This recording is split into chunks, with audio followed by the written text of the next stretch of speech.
Ito na tayo ngayon ng ube. Ayan, pinakulo na natin yung gata. Tapos ayan, sinunod na ngayon yung gatas na ibap.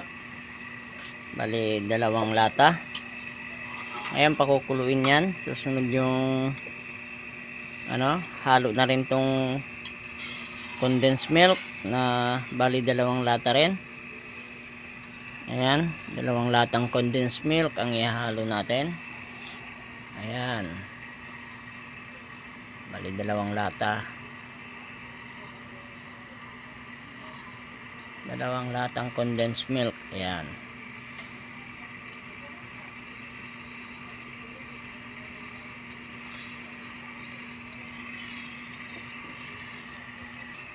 Ayan, susunod na naman natin ngayon yung margarine.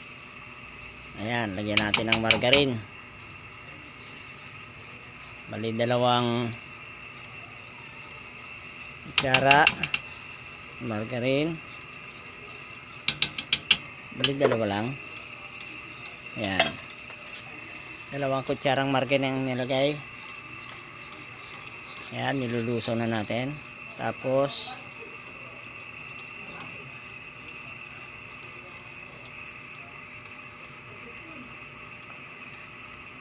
dagdagan natin ng pampabango, vanilla, 1 teaspoon. Ayan, tapos pakukuluin muna natin yan. Ayan, lusawin muna natin lahat yung margarine.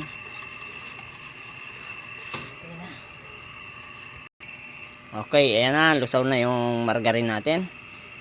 Ayan, unti-unti na natin lalagay yung yung ubi na 2 kilo.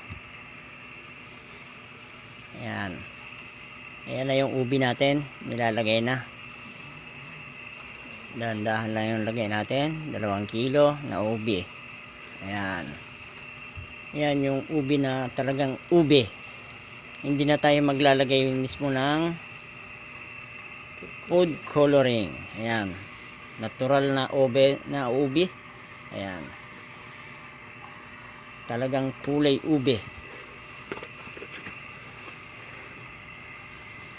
Ayan, bali ito, 1 kawali ito, sigurado 2 kilo to eh. Ayan.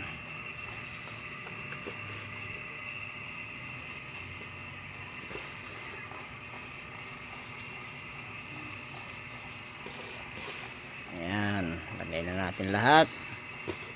Yung 2 kilong ube.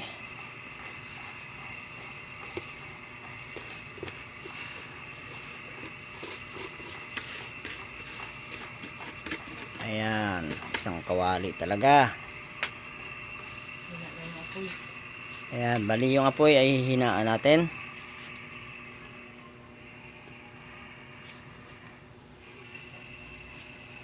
Ayan, hinaan natin yung apoy natin. Ayan, medium fire. Ayan. Ayun, haluin na natin. Matinding haluan to ang gagawin natin. Ayan, halong-halo na siya. Ngayon, patitigasin lang ng konti natin yan. Yan, yung ubi natin na yan. Medyo patutuyuan natin ng konti para medyo matigas siya. Ayan, hindi na tayo naglagay ng asukal niyan kasi condensed milk ang nilagay natin. Bali 2 latang condensed milk na malaki, kaya hindi na required na maglagay ng asukal. Pero kung gusto nyo yung matamis, magdagdag kayo ng asukal. Pero para sa amin, okay na yung 2 latang condensed para sa 2 kilo. Tama lang yung niyan, tama lang yung lasa. Hindi naman siya masyadong matamis, hindi naman matabang. Ayan. Ayan. Ito lang ang hirap dito sa pag nagluto ka ng ubi halaya. Hindi mo dapat tigilan yung paghalo kasi magkakaroon ng tutong sa ilalim ng lutuan natin. Magkakaroon ng tutong yung ilalim ng kawali. Ayan. Antayin lang natin na maging sticky. Pag sticky lang masyado, yun. Tama lang yun. Ayan na mga lods. Sticky na. Ayan. Oh. Yan. Sticky na siya. Okay. Tapos na yung pagluto natin ng ubi halaya. Ano na lang natin to. Palamig-lamigin ng konti. At ipi-plating na natin. Ayan. Salamat mga lods sa pag-views ng aming mga videos. Just follow, like, and share.